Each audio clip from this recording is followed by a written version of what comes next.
Welcome back to my YouTube channel. Make sure to like and subscribe to the channel for more interesting stories like these. Now, let's get into today's story video. I'm completely lost because I just found out that my 42 male wife, 36 female, of 12 years has been having an affair from the police who called me in for questioning involving the assault of her lover. I'm not sure what I'm doing right now. I'm not sure if this is the correct sub or even if I should be posting this, but I don't have a clear head right now and I'm here to seek guidance. My wife and I have been married for 12 years. We have a wonderful 11-year-old kid. I believed we had a nice marriage until last night. I always believed I was quite kind to her. We don't have any financial or intimacy issues, and I've never taken her for granted. Every morning, I honestly thank God that she is my wife. Now I'm at a loss for words. As I was leaving work yesterday, I received a call from my local police department. They asked if I could come to the police station right away. I panicked and inquired if anything had happened to my wife or kid, but they told me not to worry and to hurry to the station as soon as possible. When I arrived, they placed me in a room with a table and seats. They asked for my name, which I supplied, and then they began asking me questions about a man my wife works with. I haven't seen or talked to this person since my wife's business Christmas dinner in December 2019. The two cops continued questioning me, such as how long have you known and how did you find out? What are you talking about? Was the only response I could muster. After approximately an hour, I just stopped answering their questions and began asking where my kid and wife were and whether they were okay. We just continued going around and around for about 2 hours on and off because they would leave the room for 15 to 20 minutes then come back and start it all over again like some cheap police show. The officer gave me a tablet and showed me a video of my wife and the guy from her workplace having the last time they came in. I don't remember much after that, all I remember is yelling, "What the F is this?" again and over. I experienced a full-fledged panic episode in the midst of the police station. The cops had a paramedic examine me, and he claimed my blood pressure was about 170/110. He urged me to go to the hospital, but I refused, saying I needed to locate my wife and son first. After I calmed down, the cops informed me that the man in the video had an affair with my wife, as well as numerous other women.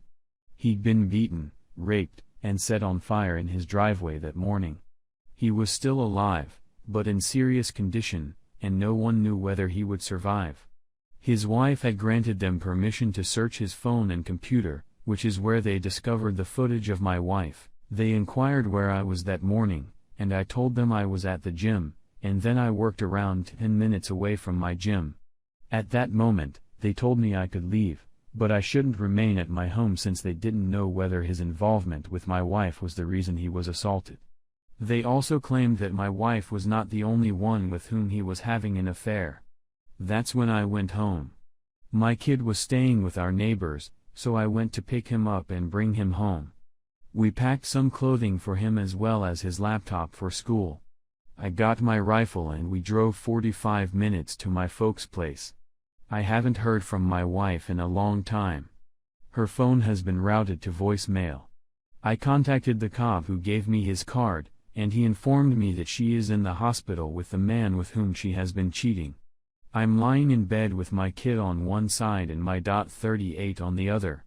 My father is sleeping in his living room recliner with a shotgun over his lap, and I haven't slept in over 30 hours. I'm not sure where to begin. Right now, any advice or thoughts would be much appreciated. I'm in a daze. Update 1, I tried to publish this on Saturday 12/19, but it didn't go through, and I was prevented from reposting since I posed a yes/no question, so here it is again. I'm working right now, so I may not be able to respond as quickly as I'd want. My first post was deleted, but many people contacted me and requested an update. I thought I'd update everyone on what's been going on this week since the responses I received were quite helpful. I truly feel like I owe a huge thank you to this community for helping me get my mind on straight and pointing me in the correct way to get things done as quickly as possible. To those who said my message was a hoax, my only response is that I wish it was true from the bottom of my heart. The reality might be stranger than fiction at times. Those who said they couldn't locate a news item should be aware that owing to the nature of the incident, much information was concealed. Even our local news channels simply described it as an attack, and it was just a brief mention on our evening news. Those who indicated or openly said, the cops wouldn't do that, are completely incorrect, since they did. My lawyer informed me that cops can practically do or say whatever they want, particularly if you aren't being detained, short of outright threats of violence. That includes lying right to your face, which is exactly what they did. When I called the detective, it turned out that my wife wasn't in the hospital with her lover. She had been admitted to the hospital's mental ward earlier in the day, while he was still in surgery. I'm not sure why they'd lie about it, but they did.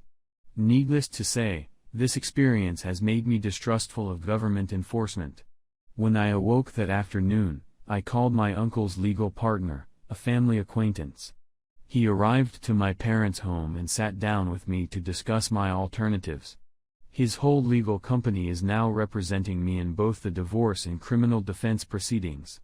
On that day, Sunday, he obtained an emergency custody order as well as a protection order against my wife for myself, my kid, and my parents.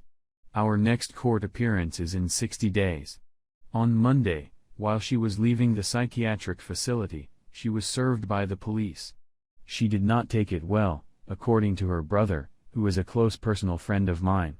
For the time being, she is living with her parents.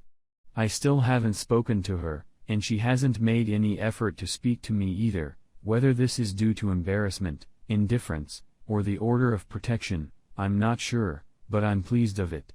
My wife is not the person I thought she was, and I'm embarrassed that I didn't see this sooner.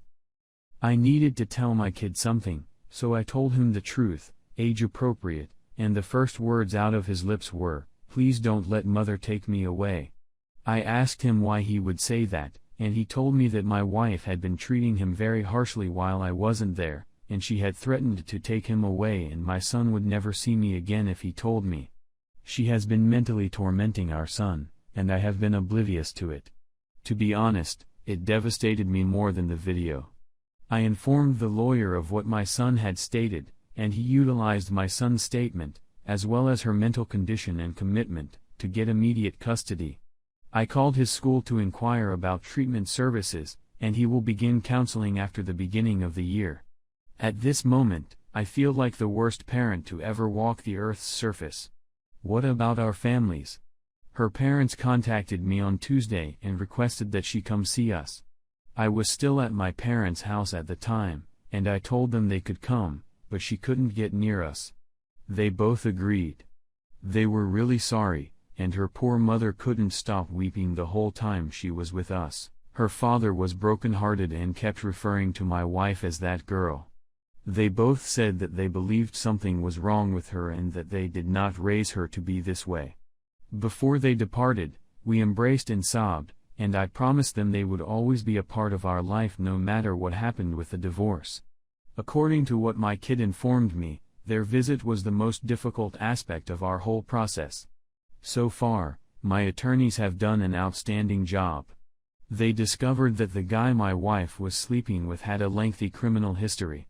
When they proceeded to print out the guy's arrest record, the printer ran for 5 minutes straight, according to one of the attorneys. He is presently on parole for narcotics charges and has had gang links in the past, according to what they could discover. He is still alive, but he is in serious condition and may not survive. An investigator from the company called the coworker who transported my wife to the hospital. My wife's adultery was an open secret at the company, according to a colleague. My attorneys believe that's how the cops determined who I was and who my wife was on the video. There are some images of my wife and myself from last year's Christmas celebration at her workplace. That is where I am right now in this predicament. I'm absolutely numb, heartbroken, and lost. How long does the numbness persist, and is there any way to get through this emotional sluggishness more quickly? I mean completely numb, like if in a dream. Everything I've stated thus far has felt as though it were happening to someone else.